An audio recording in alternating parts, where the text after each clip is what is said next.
Je me demandais, vous êtes au courant? Je sais pas si vous savez, mais c'est Ferrari qui s'est imposé aux 24 heures du Mans 2024. Ah oui, vous le saviez. Ouais, forcément. Bah, du coup, ce sont Miguel Molina, Niklas Nielsen et Antonio Foucault qui sont montés sur le tout nouveau podium de l'épreuve. D'ailleurs, en y réfléchissant bien, on pourrait même dire le tout premier podium des 24 heures du Mans. Parce que finalement, avant, il n'existait pas de podium. Eh oui. Allez, bougez pas, je crois que je vais vous expliquer ça.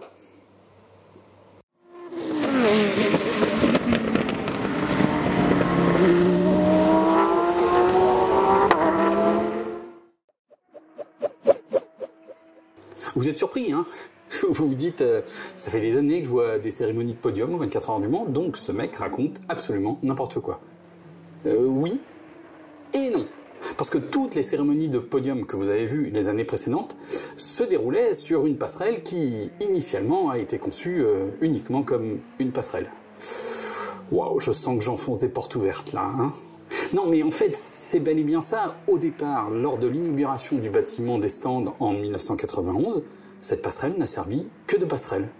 Le podium des 24 heures du Mans 1991 ne s'est pas déroulé à cet endroit-là. Il s'est déroulé dans un escalier en colimaçon. Ouais, ça, j'avoue, on s'y attendait pas. En fait, je pense que l'histoire est assez simple.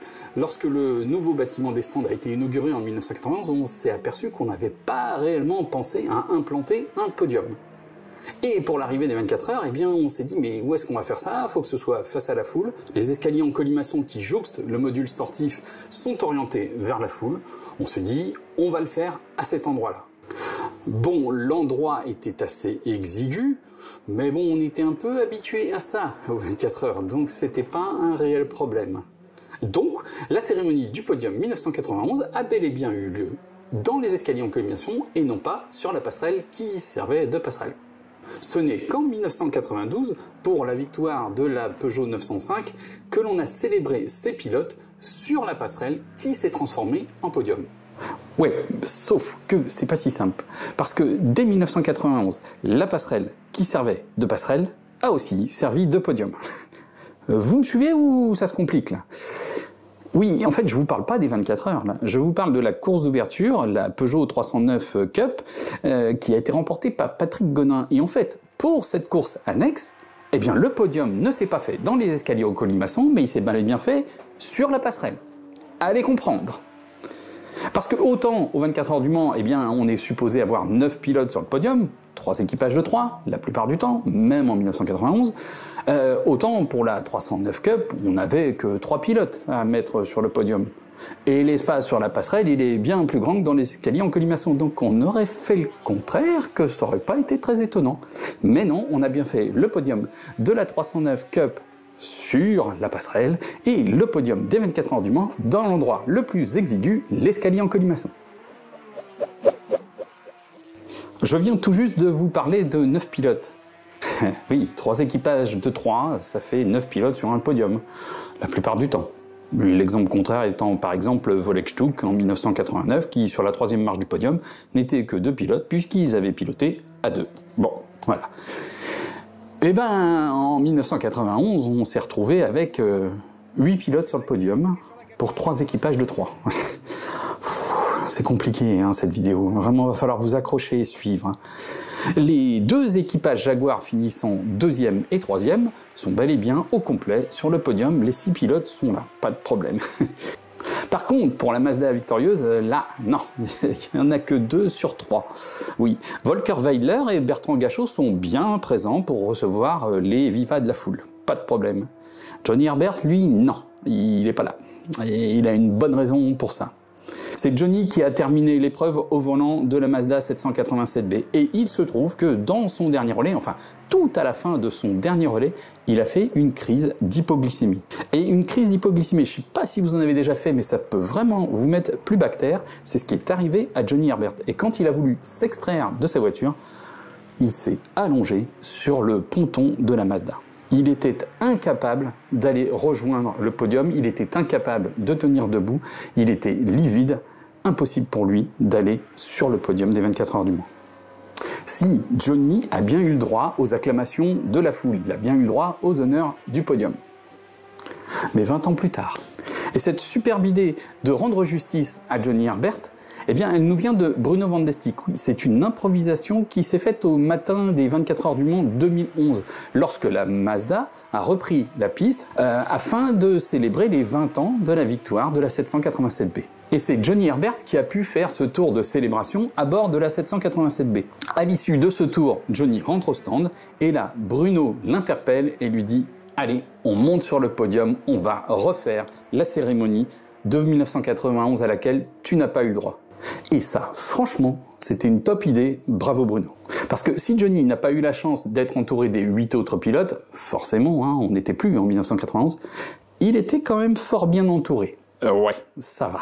Et en plus, il a reçu une vraie ovation de la foule qui a vraiment joué le jeu, c'était un moment super.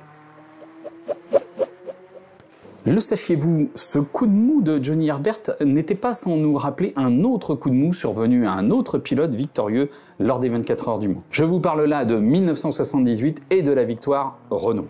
L'un des talons d'Achille de la A442, c'était sa boîte de vitesse. Les pilotes le savaient et ils devaient l'aménager. Mais alors que l'on approche de la fin de course et que la A442 de Pironi-Josso est en tête de l'épreuve, la boîte commence effectivement à donner des signes d'inquiétude. Or, Didier Pironi, qui est à bord de la voiture, a pu s'acclimater au fonctionnement un peu aléatoire de cette boîte de vitesse. Il sait s'en satisfaire, il sait mener la A442B dans ces conditions. En ce qui le concerne, Jean-Pierre Josso, lors de son dernier relais, la boîte fonctionnait encore normalement. Il est un peu craintif, il ne voudrait pas mettre à mal, par un mauvais maniement de la boîte, la superbe victoire qu'est en train d'acquérir la Régie Renault. Il en parle à Gérard Larousse et décision est prise de demander lors de son tout dernier arrêt à Didier de rester au volant. Lorsqu'il rentre au stand, Didier a déjà commencé à enlever son casque. Gérard se penche sur son oreille et lui dit « Ce serait pas mal que tu continues ». Didier remet donc son casque et repart. Oui mais, la caractéristique évidente de la A442B par rapport à toutes les autres groupes 6, vous la voyez là. C'est cette petite canopée en plastique. Elle a été imaginée par Marcel Hubert, l'aérodynamiteur d'Alpine. Avec cette bulle, on peut gagner des km/h sur la ligne droite des Hunaudières qui à l'époque n'a pas de chicane, donc ça vaut vraiment le coup de gagner quelques km/h. Oui, mais sous cette bulle, le cockpit n'est pas aussi ouvert que sur les autres groupes 6 et donc il fait une chaleur de fou. Et Didier va se déshydrater. Pironi a perdu 8 kilos pendant ses 24 heures du Mans en 1978. Évidemment, c'est principalement de l'eau, donc vous voyez vraiment, c'est pas rien. Il a fini par un double relais de 2h30 de pilotage, sous sa bulle. Donc, il s'est évanoui à l'arrivée. Mais la grosse différence avec Johnny Herbert, malgré son malaise, c'est que Didier Pironi a réussi à monter sur le podium par la suite, sauf qu'il n'a pas bu de champagne, hein. Fallait pas déconner non plus, il est resté à l'eau claire. Et le lendemain, on célébrait la victoire de la A442B sur les Champs-Élysées. Et là, c'est le moteur qui a fait un malaise. Bah oui, il n'a jamais voulu fonctionner. Donc on a tracté la voiture avec une chaîne tout le long des Champs-Élysées. Pas glamour, mais bon, ça l'a fait. Hein. L'essentiel, c'était de gagner la veille. Hein. Donc Pironi n'a pas bu le champagne. Bon, il a quand même eu la force de sabrer la bouteille et d'asperger la foule. D'ailleurs, le sachiez-vous, cette tradition de secouer la bouteille de champagne pour faire péter le bouchon et arroser tout le monde autour, elle est née au Mans, en 1967.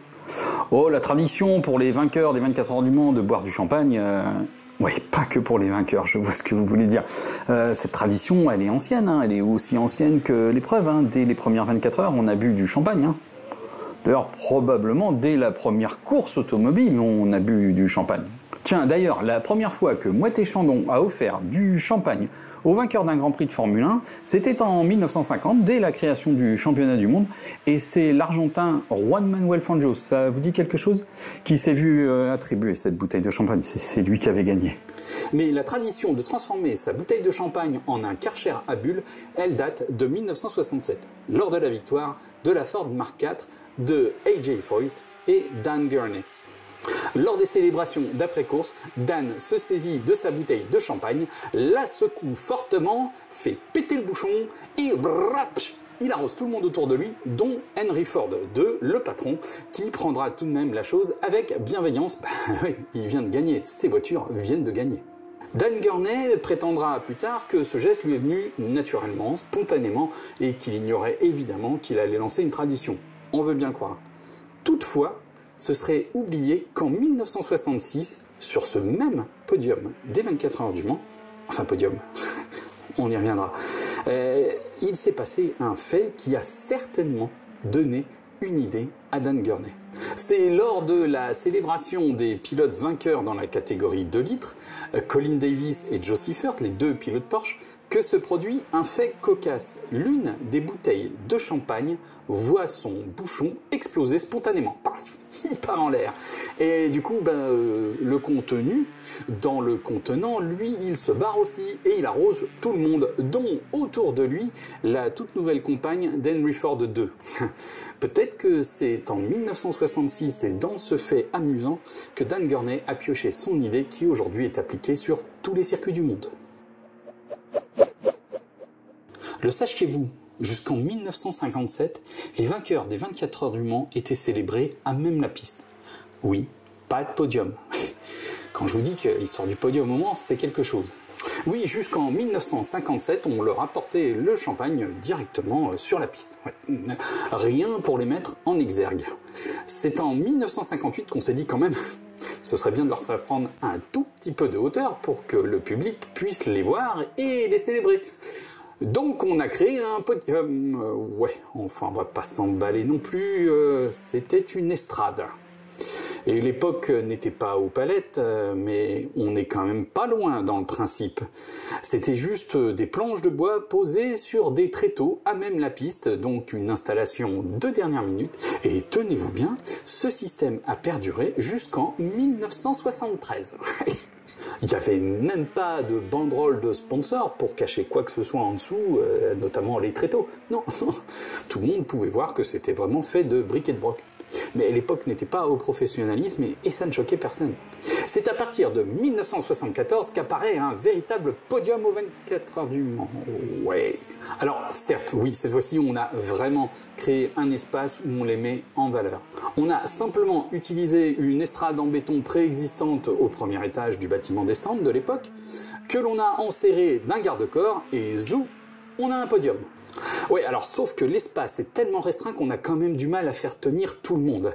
Et ça se bagarre ferme pour accéder à ce petit espace qui se situe juste à côté de la cabine speaker de l'époque.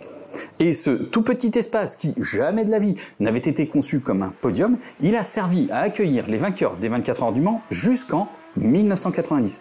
Parce que c'est au soir des 24 heures du Mans 1990 que l'on a fait tomber le bâtiment des stands créé en 1956. Et on boucle la boucle, on arrive donc au nouveau bâtiment des stands de 1991, celui que l'on connaît encore aujourd'hui et qui n'était pas équipé d'un véritable podium à sa création non plus. Donc jusqu'en 1973, on célébrait les pilotes vainqueurs des 24 heures du Mans sur une estrade en bois. Pas très glamour.